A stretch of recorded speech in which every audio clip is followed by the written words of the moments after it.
Good morning to all. I'm very happy to participate in this seminar today. I thank ICMPD for the invitation. In addition, this seminar comes at a very good time, just one day after the publication of the Pact on Migration and Asylum, which this will provide us with more elements for our discussion today, and in particular about the next steps in the area of legal migration. So my area of work, as mentioned by Alexander, is legal migration, in particular labor migration. And I would like to then focus my talk today on the EU framework for labor migration, and also briefly go through the results of the fitness check that we did on this framework. And I will also briefly mention COVID-19 related challenges in this area. Yeah, but let me first start by briefly putting migration into the EU into context. There are currently about 23 million third country nationals residing in the EU, which constitutes 4% of the total EU population. They reside mainly in a few member states, and in 2018, the main countries of origin were Ukraine, China, India, Syria, Belarus, and Morocco.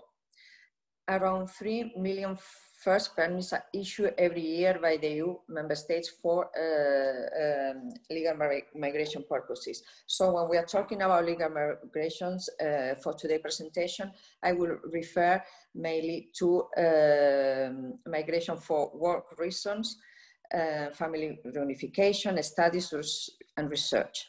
But you see here the main reasons to migrate, which are first work, then family reunification, then studies, research, and finally international protection. However, the percentage of working migrants in every member state is very diverse. For example, in Belgium, in 2017, only 11% of the migration population was working. Turning now to the basis of the EU legal migration policy. Legal migration is a complex domain of shared competence between the member states and the EU. The EU doesn't force the member states to admit migrants or workers, but the treaty establishes that the member states can determine the volumes of admission of third country nationals coming from third countries in the territory in order to seek work. Also, in several instruments, including the blue card that we will speak a bit later, member states can apply labor market tests to ensure that the admission of migrants does not harm the local or sectoral labor market. But also the treaty establishes that the EU shall develop a common immigration policy, and therefore the EU can adopt harmonizing legislation, and it has done so, as we will see, on the conditions of entry and residence and the definition of rights of non-EU nationals residing in a member state, including the conditions for governing the free movement and residence in a second member state. Member states are also responsible for adopting integration measures, but the EU supports investments of member states in this area through EU funding. Just to mention that this common immigration policy does not apply to the UK, of course, evidently, especially since the end of this year, but it didn't apply before, as UK and Ireland have opted out for the application of this chapter of the treaty, and Denmark is not subject to a common immigration policy. All the rest of the member states apply the measures adopted at EU level. Next slide, please. I would like then to give you an overview of the existing legal migration directives that were developed as a result of these treaty provisions. For the last 15 years, the EU has developed this regulatory framework, a number of directives that aim to facilitate the entry and residence of migrants and to harmonize rules on admission conditions, procedures, and a number of common rights. The EU measures cover the different categories of migrants that you see here, like long-term residents, highly qualified employees with the blue card, seasonal workers, intra-corporate transferees, students, researchers, etc. There are also rules for family reunification and the single application procedure with a single permit. As you probably know, the EU originally tried to put forward a single test to regulate migration, legal migration to the EU, something more like a migration code. However, the member states did not accept this approach, and it was decided to follow the sectoral approach through these different categories of third country nationals. This has been criticized, but the Commission at least decided to have some sort of common rules through this way. So what is covered by these directives? Mainly, they cover, as I have mentioned, the admission conditions, of a number of categories of third country nationals, workers, mainly students and researchers, harmonized procedures with safeguards, harmonized safeguards for the procedures such as deadline, possibilities of appeal for a rejection decision, etc.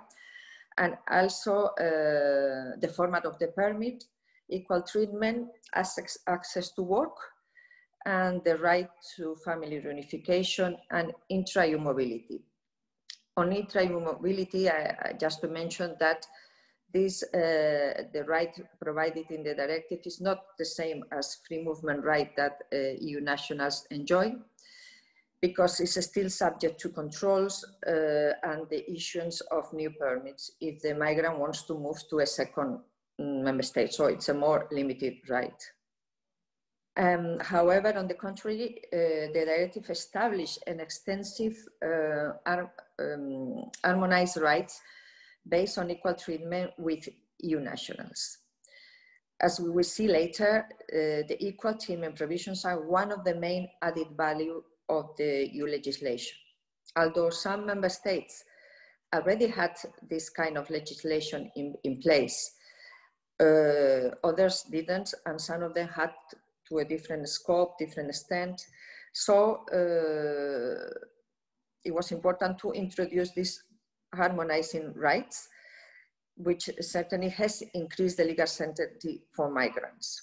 So the Single Permit Directive introduced already in 2011 a set of rights for non-EU workers legally residing in one member state. Broadly speaking, with some possibilities of restriction, migrant workers enjoy the equal treatment with EU nationals as regard this list of rights, working conditions, including pay, dismissal, health, safety at work, freedom of association, affiliation, education and vocational training, the recognition of diplomas, very important access to social security benefits, to a wide range of benefits like sickness, maternity, invalidity, old age pension, survival pensions, accidents at work, death grants, unemployment, pre-retirement, and family benefits. There is also equal treatment regarding tax benefits, access to goods and services provided by the state, and services from unemployment offices. There is a possibility to restrict some of these rights, especially for migrants that come for shorter periods of time. So member states can, for example, in the case of seasonal workers, exclude them from unemployment and family benefits. During 2016-17, we carried out an evaluation of this entire framework that you can see in the previous slides through a fitness check. A fitness check in the EU jargon is a retrospective analysis based on evaluation criteria set in the Better Regulation Toolbox. The criteria are relevance, coherence, effectiveness, efficiency, and added value. So on these criteria, we have analyzed the whole legislative framework. In particular, our objective was to evaluate possible gaps and inconsistencies of the legal migration framework and try to develop a more comprehensive approach to contribute to the more effective management of migration flows. Regarding the legal scope, it's all the directives you have seen, but some of the directives were examined more in depth, because they have been implemented for a longer period of time, and the later ones, like the seasonal workers, the intercorporate transferees, students and researchers, the analysis was less detailed. The geographical scope was the 25 member states that applied the legislation on legal migration. Then the evaluation of the fitness check has helped us to get an idea of the challenges that this framework is facing, as well as where it can be improved. And also, we identified the most efficient aspects of the legislation. What were the challenges and lessons learned? First, we analyzed whether the initial objectives and the material scope, so the subjects covered by this directive, were still relevant, and we had many consultations with the stakeholders, a public consultation, etc., meetings, seminars, etc., and all stakeholders participated in this evaluation, also agreed that these objectives were still relevant and it was useful to have this legislative framework. However, some categories of third country nationals are not covered by the directive. We will look into this in the next slides.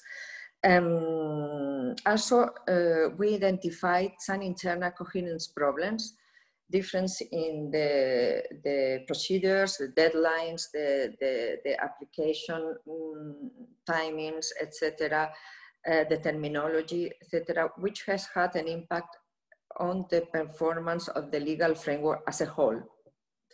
Regarding member states, the legislation was generally well transposed, and however, the legislation itself gives an ample discretion to member states. There are many optional clauses that the member states can adopt or not, and this has had an impact on the effectiveness of the legislation, and also has led to practical problems for the migrants.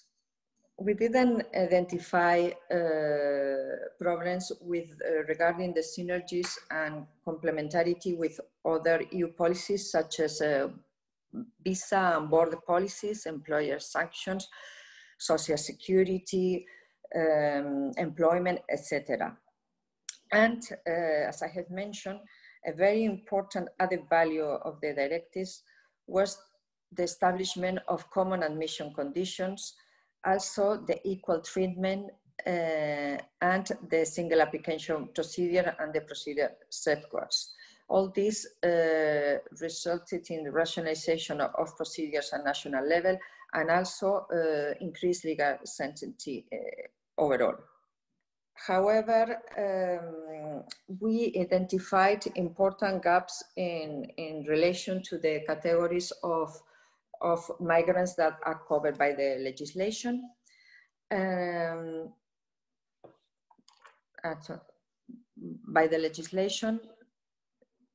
the question is, should they be covered by EU legislation? The gaps were mainly self-employed that are excluded, low and medium skill economic migrants, with the exception of seasonals that are only partly included in the single permit directive, job seekers, international service providers, highly mobile workers, investors, including the so-called golden visa, retired persons, issues related to regularization, and granted humanitarian permits. All these areas are not covered, and we should reflect whether they should be covered at EU level. But beyond the challenges that were identified in the fitness check, that of course relating mainly to the legislative framework, and going beyond the pandemic situation, because the EU was already facing a number of challenges, I would like to raise these challenges in the context of labor migration, and also the role labor migration can play in mitigating these challenges. As we all know, in the long run, the EU will face a decline of working age population and skill shortages. The EU is aging, and the positive net migration from third countries has already started compensating for the declining of this working age. And taking into account recent trends, the working age population is predicted to decline around 22 million, so a reduction of 7% in the next 2 decades. And in this slide, we see this comparison of trends with a non-migration scenario. And we can see that the working age population decreases without migrants. And the ratio also between persons over 65 and the number of working age persons increases without migration. Also, in recent surveys, 40% of the employers report that in the EU report that they have encountered difficulties in finding employees with the right skills. And there are, in many sectors, important labor shortages in the ICT sector, healthcare sector, especially highlighted now with the COVID pandemic, science, engineering, etc. Therefore, migration and effective integration of legally residing migrants can contribute to the competitiveness of the EU economy, and is very important for that. But there is a need to attract EU-level workers with the right skills. And for this, we are in competition with other regions in the EU, or in countries in the world, like Canada and US. I would like just to mention briefly COVID-19 related challenges in this area of legal migration. COVID-19, as we all know, is having an unprecedented impact on global economies, businesses and workers.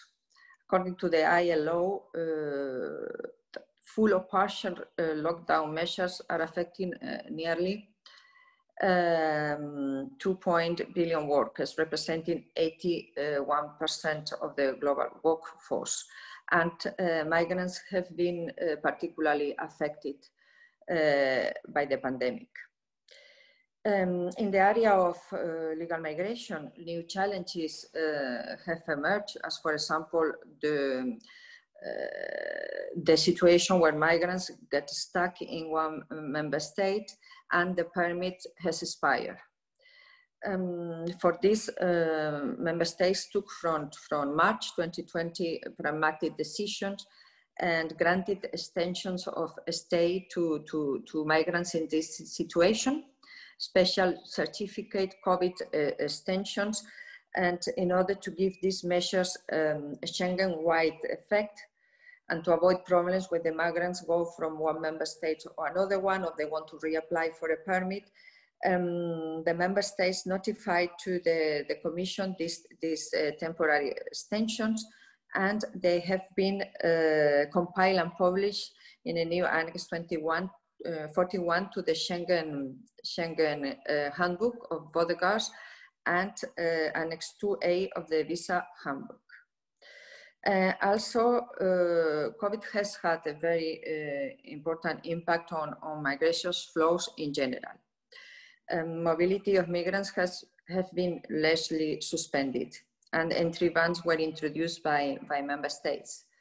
In this respect, the Council adopted in June 2020 a recommendation on the gradual lifting of this temporary restriction of non-essential travel to the EU.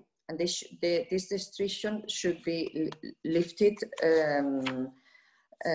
for the countries that are in the annex of the recommendation. For the moment, 50 countries, but this list is revised every 2 weeks. It's important to note that this recommendation is not legally binding for the member states, and the public health related restrictions are adopted by member states under national law. Other issues related to the COVID pandemic have required reflection and attention, and these are, for example, the deterioration of the social and economic conditions of migrants due to the economic recession. This has had an impact on the fulfillment of some of the conditions to acquire different status or permits, for example, the income criteria. Also, there has been delays in the issuance of new documents, permits, residence permits, etc. And in relation to initiatives launched by the Commission, for example, the Labour Migration Pilot Projects that was launched in 2018 for member states that offer labor positions to migrants coming from third countries, which the Commission is providing support, financial support. We have had already 6 projects ongoing, and all of them have been affected by the COVID-19 situation, and they have been delayed, and also the mobility that was envisaged has been suspended in some cases. But which lessons have we learned from this situation? I have to highlight that we have had some positive lessons. The emergency situation stimulated the creativity, and so many bureaucracies reacted in a more flexible and pragmatic way, which is a very good thing and hopefully will stay. Also, the important role of migrants and essential workers during this crisis has helped to create a more positive attitude towards migrants in the EU. And the emergency situation forced authorities to promote or use more e-communication, e-documents, and we hope this trend will stay.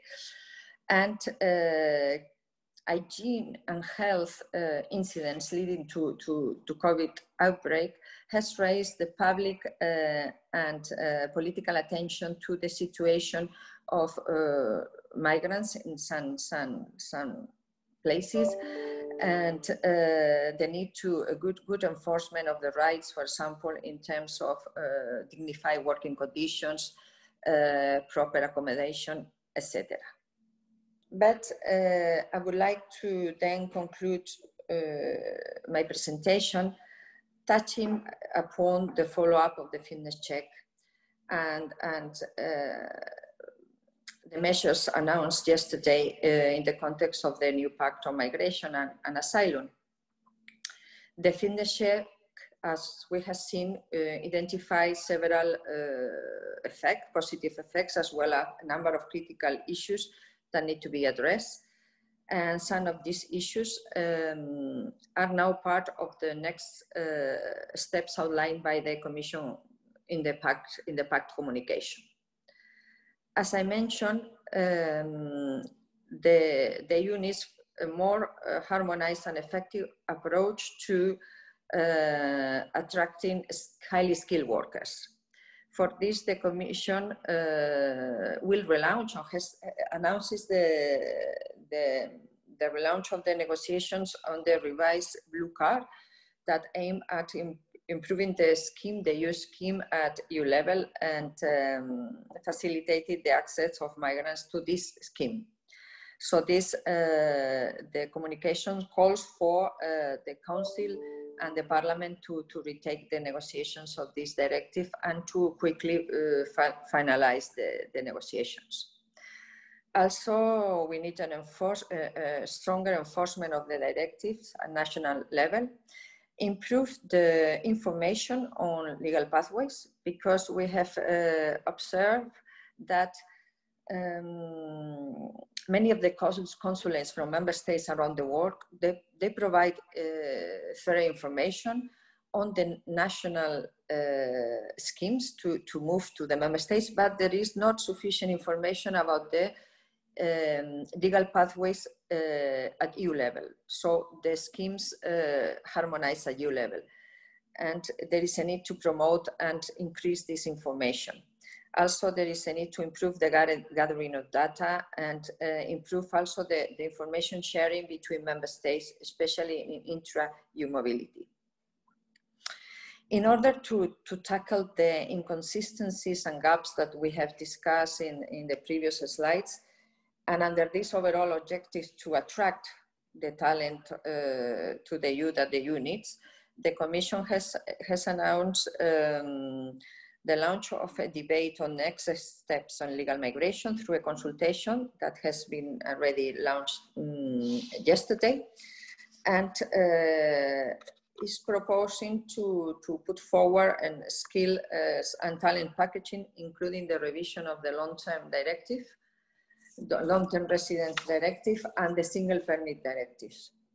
Also, we will explore the possibility of developing a EU talent pool for skilled workers coming from outside the EU, which could operate as a EU-wide platform for international recruitment, where migrants could register the interest of coming to work to the EU, and they will be part of a database that can be where the employers, authorities can search. And finally, building on the experience of the pilot projects on legal migration that I have mentioned, the Commission will launch the talent partnerships with key non-EU countries that will aim to match labor and skills needs in the EU.